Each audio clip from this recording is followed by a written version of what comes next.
경제읽기 시간입니다. 국제 신용평가사인 무디스가 우리나라의 국가 신용 등급과 전망을 기존과 같은 AA2 그리고 안정적으로 유지했습니다.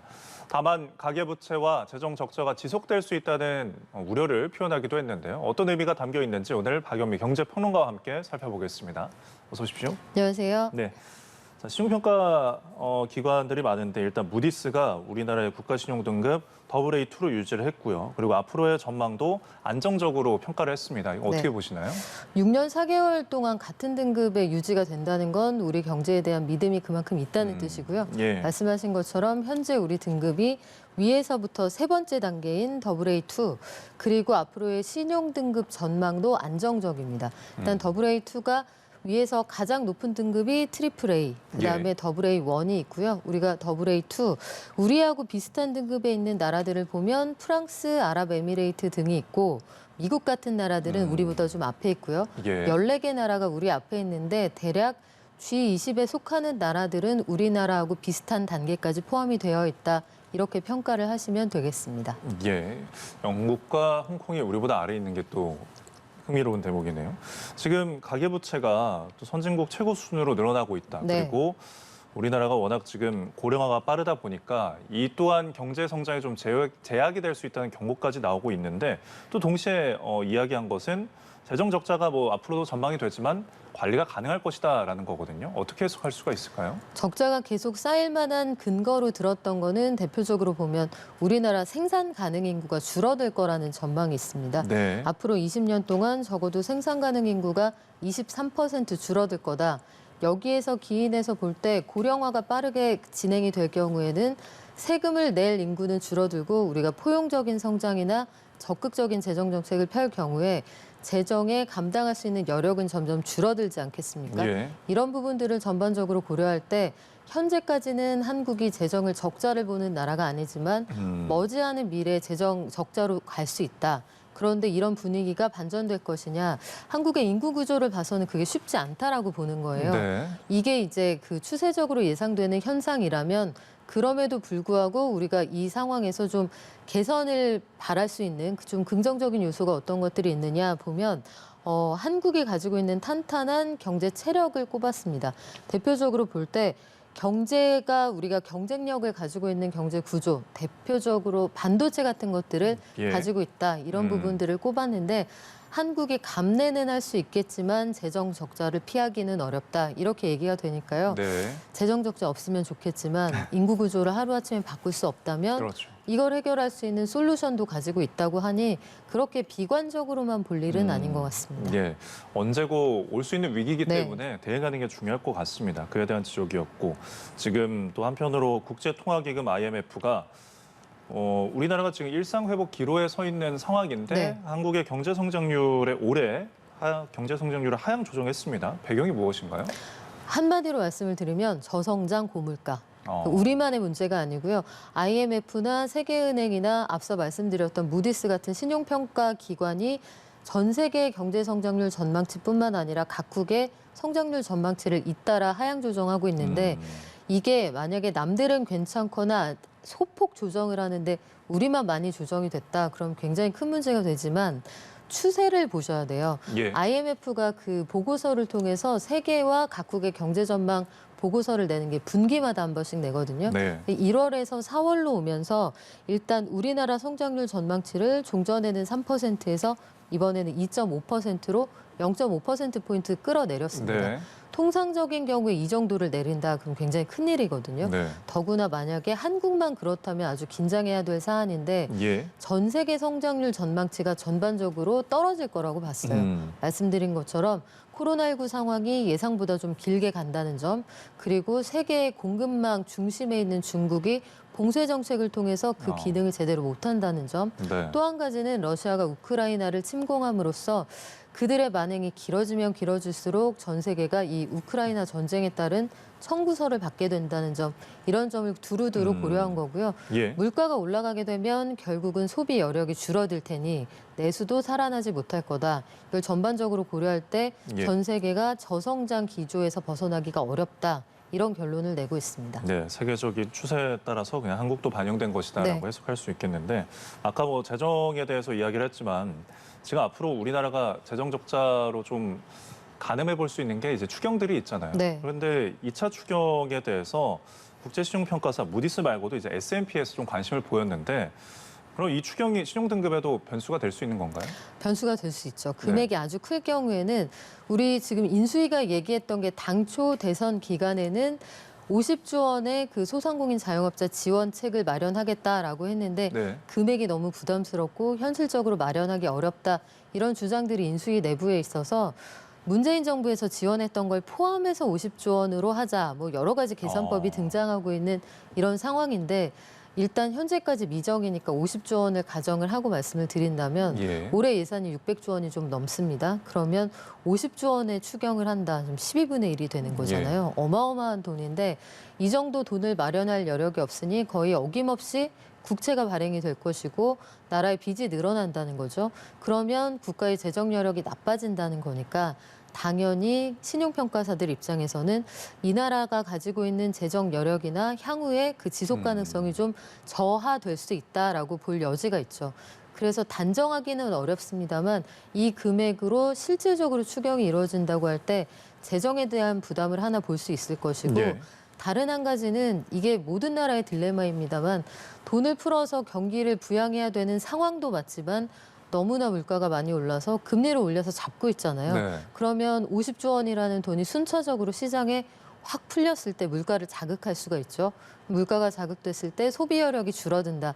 악순환이 되면 이 모든 게 성장률 혹은 국가의 신용등급을 끌어내릴 수 있는 요인이 된다. 이렇게 평가하는 겁니다. 네. 차기 정부에서 고민이 많을 것 같습니다. 네. 자, 다음 주제는 지금 인수위원회 관련 소식이긴 한데 주택연금 가입 기준을 현재 지금 공시가격으로 9억 원인데 12억 원으로 늘리는 방안을 추진한다는 소식이거든요. 뭐 우대형 주택연금 가입 대상도 확대가 되는데 구체적으로 어떤 것들이 달라지나요? 지금은 주택금융공사법에 따라서 그 주택연금이라는 게 쉽게 말씀을 드리면 내가 자가를 소유하고 있을 때 집을 맡기고 그들이 산정하는 그 집값에 따라 몇 년 동안 나눠서 월급처럼 그 집값에 해당하는 돈을 받을 수가 있다는 거예요. 예. 그래서 결국에 돌아가시고 나면 집의 소유권은 주택금융공사가 갖게 되는 거고요. 대신에 중간에 원하지 않으면 이사 안 가셔도 되고 돌아가실 때까지 그 집에서 사실 수가 있습니다. 예. 이 경우에는 어떤 장점이 있느냐. 일단 노후의 빈곤 이런 문제 또 노후 안정 이런 것들을 좀 도모할 수가 있다는 거죠.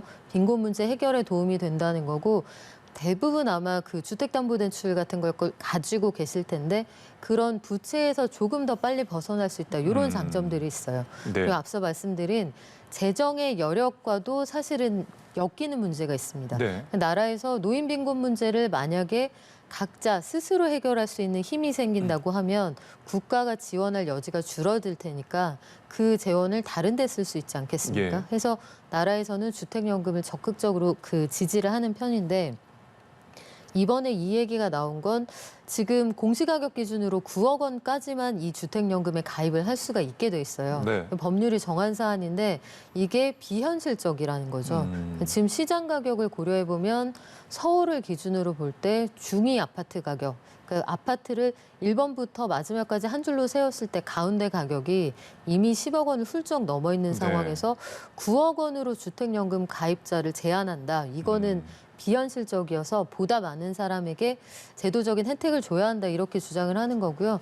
사실은 주택금융공사 그 여력 그리고 이 제도 취지에 대한 고민도 좀 들어 있습니다. 예. 최근 들어서 집값이 많이 올랐잖아요. 그러니까 기존에 가입하신 분들이 만약에 내 집을 5억 원이라고 평가를 받고 가입을 하셨다면 돌아가실 때까지 그 돈에 맞춰서 연금을 받으실 텐데 네. 그 사이에 가입하고 보니 우리 집값이 한 몇 억 원 올랐더라 라면은 이제 본전 생각이 나실 수 있죠. 그래서 최근 들어서 주택연금에서 빠져나가시는 분들이 많았습니다. 예. 이 해지율을 좀 방어한다 이런 측면에서도 인수위가 고민을 하고 있는 것으로 보이네요. 네. 뭐 기준이 늘어나면 당연히 이제 네. 아까 말씀하신 것처럼 수령액의 한도도 늘어날 것으로 전망이 되는데 다만 지금 이런 기준들을 확대를 하려면은 이게 0으로 할 수 있는 건가요? 아니면 법 개정이 법 개정이 필요한 필요한 사안입니다. 그러면 인수위가 앞으로 좀 속도감 있게 추진을 할 수 있을지도 조금 의문스러운데요.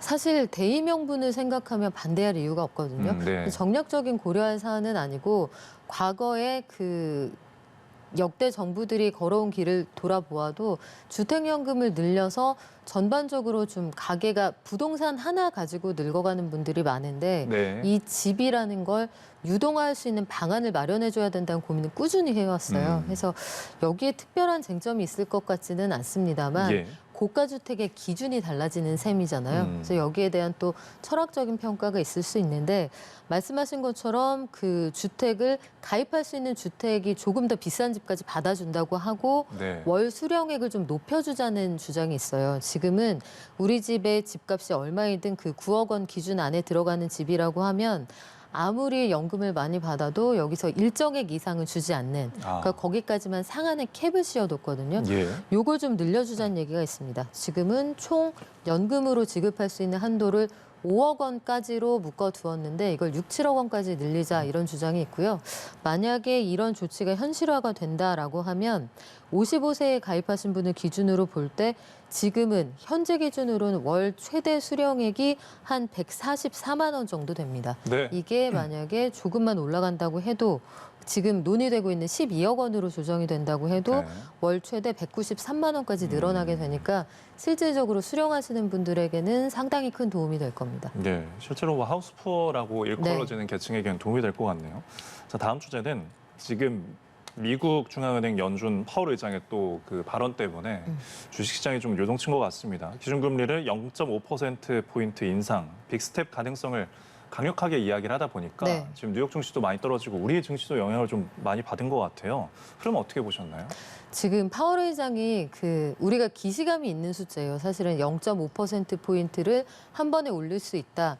너도 알고 나도 알고 시장이 다 예상한다라고 생각을 하시지만 네. 실질적으로 파월 의장 입에서 이 숫자가 나온 건 이번은 처음이거든요. 여기에서 전반적으로 이런 분위기가 형성이 되고 있는 가운데 세인트루이스 연은 총재, 제가 거듭해서 말씀드리지만 금리를 빠르게 많이 올려야 한다고 주장하는 대표적인 매파인데 네. 이분의 경우에는 0.5가 뭐냐, 0.75%포인트 한 번에 올려도 큰일 나지 않는다. 예. 이 발언까지 나왔거든요. 이 발언을 기저에 깔고 파월 의장이 이 발언을 했다. 아마 어김없이 5월 FOMC에서 0.5%포인트를 올린다는 얘기인데 한 번에 끝나지 않고 남아있는 회의에서 다 올릴 수도 있다 이런 얘기가 나오잖아요. 예. 연준 의장이 만약에 이런 좀 강경한 분위기를 고수한다라고 하면 향후 우리가 연말에 보게 되는 미국 금리의 종착점이 지금 우리가 예상하고 있는 2% 초중반이 아닐 수도 있다. 이런 전망까지 나오고 있어서 이런 분위기를 고려하면 우리가 성장주라고 하는 빅테크, 게임 뭐 이런 것들은 시장에서 저렴한 자금을 끌어와서 될지 안 될지 모르는데 투자를 했다가 크게 되면 이게 소위 대박이 나는 건데 네. 이런 메커니즘이 어려워지잖아요. 예. 그래서 증시가 전반적으로 조정을 받았다 이렇게 이해하시면 됩니다. 네, 특히 기술주들 많이 영향을 받은 것 같고, 뭐 0.75는 흔히 뭐 자이언트 스텝이라는 비유까지 있더라고요. 거인 걸음. 예, 네. 그렇습니다. 지금 그렇게 미국의 기준금리 인상 당연히 우리나라에도 영향을 미치잖아요. 그러면 우리나라는 선제적으로 이제 대응을 해야 되지 않냐, 뭐 이런 이야기까지 나와서 5월에 금통위가 예정되어 있기 때문에 기준금리가 인상될 수도 있다라는 관측이 있는데 어떻게 보시나요? 저는 지난달에도 시장의 의견이 반반으로 갈렸지 않습니까? 네. 이번 달에도 정말 더 모르겠다는 생각이 드는 게 어제 이창용 한은 총재가 취임을 했습니다만 그래서 더 모르겠어요. 예. 역설적으로 지금 미국에서 0.5 이상 올릴 것으로 그 분위기가 형성이 되어 있는데 우리는 한 차례 올렸잖아요. 네. 미국의 최상단이 0.5, 우리는 지금 1.5인데 0.5를 한 번에 올린다고 해도 0.5%포인트 차이가 나지 않습니까? 네. 오히려 한국은행 입장에서는 올린 지 얼마 안 된 데다가 세인트루이스 연은 총재 말처럼 0.75%포인트가 올라가는지 안 가는지 이걸 보고 결정하지 않을까 싶거든요. 예. 미국의 FOMC가 우리보다 먼저 열립니다. 여기에서 공격적인 인상이 이루어진다, 0.75%포인트 올라간다 하면 우리도 인상할 가능성이 높아지겠지만 네. 0.5 예상되는 시나리오 안에 있다 하면 향후의 경로를 한 번쯤 더 지켜볼 수도 있지 않을까 생각이 드는데 모르겠네요. 참. 예, 알겠습니다. 일단은 저희는 FOMC의 결과를 보도록 하겠습니다. 지금까지 박영미 경제평론가와 함께했습니다. 고맙습니다.